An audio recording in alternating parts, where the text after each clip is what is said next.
The sun over Raganfor was always red and dry. Like it had forgotten how to be warm, dust blew across the metal ground of the slave market, sticking to everything, even the air. The auction had already lasted 3 hours, and most of the cages were empty now. The rich aliens were leaving, laughing, showing off their new purchases, strong warriors, pretty companions, fast laborers, but one cage remained. Sitting in the far corner under a broken light, inside it was a small figure, curled up, covered in what looked like dried mud and black slime. Some people thought she was dead, others wished she was. She stinks worse than a dead worm, a merchant gagged, walking past the auctioneer. A fat red creature named Brug looked annoyed. "This one must be sold," he shouted. "Rules are rules. Last slave always goes." No matter what, no one moved. No one even looked at the cage anymore. That was when they dragged in the human. Callan was a maintenance worker, not even from this planet. He had been working on the cum tower nearby when guards grabbed him and pushed him into the auction area. "What is this?" he asked, brushing dust off his shirt. Brug smiled with crooked teeth. "Lucky human today. You are the final buyer." Callan blinked. "What? I didn't sign up for this." A loud buzzer rang, and a voice from the speaker said, "Final sale, all slaves must be bought." The crowd clapped and laughed. A tradition they all enjoyed, making someone buy the unwanted trash. Brug handed Callan 5 credit chips. Shiny and useless. "Here, rich man," Brug said, with mock respect. "Buy yourself a princess." Everyone laughed louder. Callan looked toward the cage, then at the credits, then at the guards. He could tell they weren't joking. He sighed, "Fine," and raised his hand. "Sold," Brug roared, slamming the hammer down. 5 credits for the human fool. 2 guards unlocked the cage and pulled the girl out.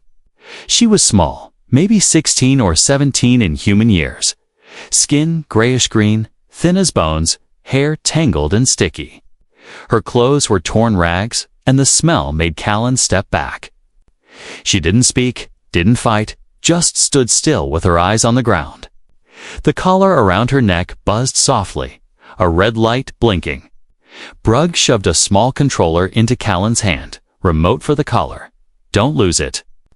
Callan stared at the controller, then at the girl. "What's her name?" he asked. Brug shrugged. "She never talks, probably brain dead." The guards pushed the girl forward, and she stumbled, nearly falling. Callan moved quickly and caught her before she hit the ground. Her hands were ice cold, and her body shook like she hadn't eaten in days. The crowd started leaving. Bored, now that the game was over, Callan wrapped his jacket around her without thinking. She didn't react at first, but then something strange happened. She looked up at him, just for a second. Her eyes were big and glassy, dark purple with a hint of gold, and then, in a voice so soft he almost missed it, she whispered something. Callan froze. He leaned down. "What did you say?" she whispered again. "Please, don't give me back." That was the moment something changed in him. He had been forced to buy her, sure, but now he didn't feel forced. Now he felt responsible. He didn't know who she was or why no one wanted her, but he knew that look, the look of someone who had already been broken too many times. And no one should have to live like that. Not even a stranger, not even a stinking alien girl sold for 5 credits. Callan picked her up gently, carried her to his transport. The guards laughed. "Hope you enjoy your prize, human." He didn't answer them. Inside the vehicle, she curled into a corner like a frightened animal. He tried to speak, but she flinched, so he said nothing. Just turned on the heater and drove away. The storm clouds above began to gather, and somewhere in that red sky, a new story had started, one that no one could ever predict. Not even Callan, and not even the girl who had just been bought for the price of a cheap lunch. The door to Callan's outpost opened with a hiss as he carried the girl inside. The place was small, built for one person but clean and safe. He placed her gently on the soft bedding near the heating vent. She didn't move much, just curled into a ball and stared at the wall. Callan knelt beside her, but she wouldn't meet his eyes. He tried offering her food, but she didn't respond. He tried giving her water. She took it with shaky hands, but never looked up. She had not spoken again since the whisper at the auction. Callan kept glancing at the collar around her neck. The red light kept blinking softly. He found the control remote in his pocket, stared at it for a moment, and set it on the table. He didn't want to use it. He sat down across the room watching her as she shivered under the blanket. Hours passed without a word. She didn't sleep, just kept watching the wall like she was waiting for something bad to happen the next morning. Callan made breakfast and placed a small plate near her bed. Still no reaction. He stepped outside to work on the water pump and left the door open. When he returned, the plate was empty. It was the first sign of life. That night, she sat up for the first time. She looked around, slowly scanning every corner of the room. When she saw him, she froze. He didn't move. She stared at him for a moment, then lowered her eyes again. Callan tried speaking in gentle tones, told her his name, told her she could stay as long as she needed, told her no one would hurt her here. She flinched at the word hurt. He asked her name. She hesitated, then whispered one word, so faint he almost missed it. Rin. That was the first time he saw her lips move fully. The next day, she moved around the room slowly. She still didn't speak, but started touching things gently, like a lost child exploring. She seemed fascinated by his tools, the lights, the buttons on his datapad, but when Callan tried to come close, she stepped back every time. He never forced her, just watched her from a distance. She had strange patterns on her skin, now visible beneath the dirt, faint silver lines like lightning across her arms and back. And sometimes, when she touched metal, the lights flickered. One night, Callan saw her kneeling near the window, staring outside. He followed her gaze. A small desert lizard was limping across the sand, its leg broken. To his shock, she opened the window and crawled out. Callan rushed after her, afraid she might run. But she only crouched beside the creature and placed her hand on its leg. Her hand glowed faint blue. Moments later, the lizard stood up and walked away without pain. She turned and saw Callan watching. He expected her to run, but she didn't. She just lowered her head, as if ashamed. He said nothing, just nodded slowly. That night, she spoke again. Only a few words. She asked him what love meant. Callan was stunned. He tried to answer, but didn't know how. He said it was when someone cared more about another than themselves. She didn't understand. So he told her how his mother stayed with his father when he was sick, how she gave up everything to help him live. Rin listened quietly. Then she asked if that was why he didn't use the collar. He said yes. She went quiet again, but her eyes didn't look so empty anymore. Callan started removing the crust and dried slime from her skin with warm towels. He didn't touch her without permission, just offered the water and let her do it herself. Day by day, her real appearance came forward. The gray mud faded to reveal pale green and silver skin, smooth like glass. Her hair started to untangle and shimmer like threads of night. She was not ugly, not broken. She was becoming someone else. One evening, she sat near him for the first time, not across the room, but right next to him. She didn't speak. She didn't run. She just sat, and in the quiet of that moment, he realized something. This was not just a rescue. This was the start of something deeper, and the girl who wouldn't look him in the eyes was finally beginning to see. 3 days passed, and Rin began to speak in small pieces. Her voice was soft, unsure, like it had not been used in a long time. Callan never pushed her, just listened to every word she offered. She asked questions about Earth, about humans, about food, and songs and freedom. Sometimes she laughed quietly, but every time she did, she seemed surprised by it, like she had forgotten what laughter was. Then came the night when everything changed. Started with a noise, a low hum from the outer radar. Callan checked the screen and saw a transport ship landing nearby. It was not a delivery ship, and it wasn't from the mining company. 3 figures stepped out tall, wearing cloaks that shimmered like oil. They moved toward the outpost like they already knew the way. Callan felt something cold in his chest. He looked at Rin, who was sitting near the heating vent. Her skin had fully cleared, and the silver lines now pulsed gently. He told her to stay inside and locked the door behind him. Outside, the air smelled of metal. The tallest figure spoke first. "We are looking for property that was sold illegally." Callan stood firm. "I bought her legally at the auction." The second figure stepped forward and held out a pouch. 10,000 credits for the girl. No questions, no trouble. Looked at the pouch. It was more money than he had seen in years. But then he remembered how she flinched at touch, how she healed a lizard with a glowing hand, how she asked what love was, and how she whispered, "Please don't give me back." He shook his head. "Not for sale," the third figure hissed quietly. "Then she is marked. She is not a slave. She is the heir." Callan froze. Heir to what? But before he could ask, the figures turned and vanished into the night side. The outpost. Rin was gone. The window was open, and the desert wind blew softly through the curtains. Callan grabbed his gear and followed the tracks.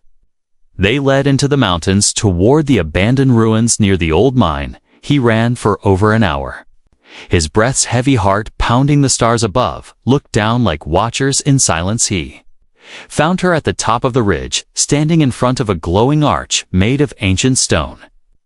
She was barefoot, her hair blowing in the cold wind. Blue light pulsed from the arch like a heartbeat, and in her chest something bright was shining. Callan stepped forward. Rin. She turned slowly. Her eyes were glowing gold now. She looked like something out of a story, not a slave, not a victim, but something ancient. "I didn't want you to see me like this," she said. "This is who I really am. They want me gone before I awaken fully. They don't want me to remember." Looked at her. "You are not alone anymore. Whatever you are, whoever you are still Rin." She shook her head. "I was born as Rin Kalia, daughter of the first light. They tried to erase me by selling me into dirt. And it almost worked." Callan walked to her and held out his hand. "You asked me once what love means. It means I stay, no matter what. You look like no matter what they say." She reached for his hand, and the moment they touched, the energy from her body surged. The arch behind her glowed. Brighter symbols lit up across the stone, and the wind screamed through the cliffs from far above. A drone flew past silently. Red light blinked twice and vanished. They knew she was alive now. They knew she was awake. Looked up at the stars. "They're coming then." She looked at Callan. "But this time we'll fight." The storm hit just before sunrise. Cold wind slammed against the outpost walls as sand danced across the windows like claws Callan had reinforced the shelter with extra panels, but he knew it wouldn't hold forever. Not against what was coming. Rim sat in the corner of the room, wrapped in the old blanket he gave her. Her skin glowed faintly under the flickering lights. The collar around her neck had started to crack. The red light blinked slower, now weaker. With each hour he had tried to remove it, but every time it shocked her and sent her into shaking spells. Now something was changing. Her body had stopped shedding. The slime that once disgusted everyone had dried and fallen off like broken armor. Underneath was something radiant. Her skin was not just smooth, it shimmered like moonlight on water, and her eyes no longer looked scared. They looked awake. They looked royal. She moved differently now. Less like prey, and more like something that had remembered what it once was. Callan noticed she no longer avoided mirrors. She stared into them as if searching for the face she used to know. She asked him about human kings, about how Earth chose its leaders. She wanted to know if they ruled with kindness or with fear. He told her the truth. Both. One night she stood up and walked outside without saying a word. Callan followed. The sky was full of stars. She raised her hand, and the wind stilled, not stopped, obeyed. Around her feet, small glowing bugs rose from the sand, circling her like a crown of light. She spoke in a language he didn't know. The bugs faded. The wind returned. When she turned to face him, her voice was calm. "The collar is dying. It was not just to control me, it was to erase me, to keep my body from finishing its awakening. But your world is.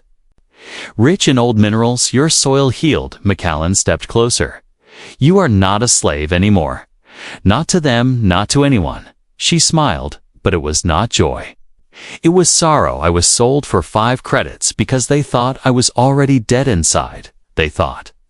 The cocoon would rot me away, but the slime was never filth. It was my second skin. It protected the air of my kind, and now they are afraid. Next morning, Callan woke to silence. No birds, no wind, just a pressure in the air. He checked the radar. 7 blips moving fast toward his location they had found. He grabbed his old rifle. 'Twas useless against real weapons, but it made him feel less alone. He turned to find Rin already dressed, not in human clothes, but in robes made from the blanket. He gave her. She had sewn it into something new, something regalier. I'm ready. Her voice was clear. Callan hesitated. You don't have to do this. She touched his face gently. You gave me food, warmth, and safety. When I had nothing, you never touched thee. Remote, you never treated me like a thing. You called me Rin. Not monster, not slave. Outside the outpost ships hovered above the desert. They did not land.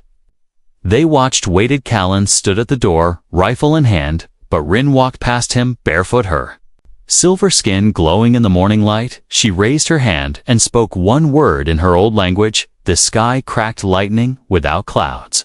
A signal to those watching. She turned to Callan.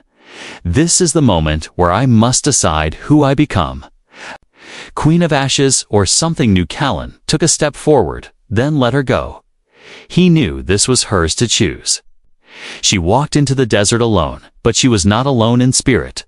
The girl once sold as trash, the one wrapped in slime and shame, now walked like a storm wearing a crown only she could see on. The wind whispered her name across the sand. Rinkalia. Born again, *, the desert was no longer quiet. As Rin walked into the open plain, the sky above shifted. Dark clouds gathered like a cloak. Thunder cracked, even though there was no storm. The ships hovering overhead did not fire. They watched, waited, hesitated. Callan stood at the edge of the outpost, rifle in hand. Heart heavy, he wanted to run after her to protect her, but deep inside, he knew this was her fight, not his. Rin raised both hands toward the skylight poured from her palms. Not fire, not heat, but memory symbols, ancient and glowing, formed in the air above her. She was not attacking. She was revealing, calling something back far away. Inside the lead ship, an alien officer barked orders, but the crew stared at the screen in silence. They knew the language. It was forbidden. It was royal. She's alive, one whispered. Another said the crownless has returned. They had come to destroy a broken girl, but what stood before them now was not weak, not dirty, not forgotten. Callan saw it, the way the air bent around her, the way the ground beneath her feet no longer cracked, but healed. She was rewriting the land with every step, but danger still moved. At nightfall, armored hunters dropped from the ships. Silent, fast, trained for one task, elimination. Callan saw the shadows moving and rushed to warn her. He found her sitting near the old ruins. Eyes closed. Comrade, they're here. You have to run. She opened her eyes slowly. No, I won't run again. I'm done hiding. The first hunter lunged from the rocks, weapon raised before Callan could shoot. Rin lifted one finger. The hunter froze midair, then dropped unconscious, but alive. They don't want me to return if I claim my name. Their power fades. More hunters came, dozens. Callan grabbed a metal rod and stood in front of her, useless but determined. He swung. Once, twice, he fell to one knee, bleeding from his side. Still he rose again. One hunter aimed at his head. Rin screamed. Something ancient inside her snapped awake. The air exploded in silence. A wave of energy rippled from her body. The hunters dropped their weapons. Some knelt. Others ran. Callan collapsed on the sand, barely breathing. Rin ran to him, hands glowing as she pressed them over his wound. Stay with me, please. You said you wouldn't leave. He coughed, trying to smile. Guess I lied. She shook her head, tears falling. You gave me my life back. I won't lose yours. She channeled her. Power into his body. It burned, it healed, it bound them. When Callan opened his eyes again, the sky was purple. Rin sat beside him, eyes closed. Breathing deeply alive, he reached for her hand. "You saved Menno," she said quietly. "You saved me first, when I was nothing. You saw me above them." The ships began to retreat. A signal was sent across the stars. "The heir is not dead. She walks among the dirt, and she has chosen her side. Not empire, not throne, but love." Callan pulled himself up slowly. "So what now? You go back to your world, your people." Rin looked at him. "I go where you go. That's the only place that ever felt like home." The distance, the horizon shimmered, not with heat, but with hope in the crownless queen. With no palace, no army, no title. Rose from the sand, holding the hand of a man who had paid 5 credits for her life together. They stepped forward, not as master and slave, not as ruler and soldier, but as equals, bound by choice, not by chains. Callan woke to a soft glow dancing across the walls of the outpost. The pain in his side had faded, only a strange warmth remained. He blinked slowly and turned his head. Rin sat beside him, her hands resting on her knees, eyes closed in deep stillness. The room was different, not in structure, but in feeling. Something peaceful now lived in the air, something ancient. And for the first time since arriving on this planet, Callan felt safe. Rin opened her eyes and smiled gently. "You lived. I was scared you wouldn't." He tried to sit up, but she placed a hand on his chest. "Rest. You need more time. I healed what I could, but your body is still catching up." Callan stared at her. She looked the same, and yet not the same. Her hair flowed like smoke caught in sunlight. Her skin shimmered with lines of silver and gold, and her eyes held the weight of Centauri azure. "Not Rin anymore, are you?" She tilted her head.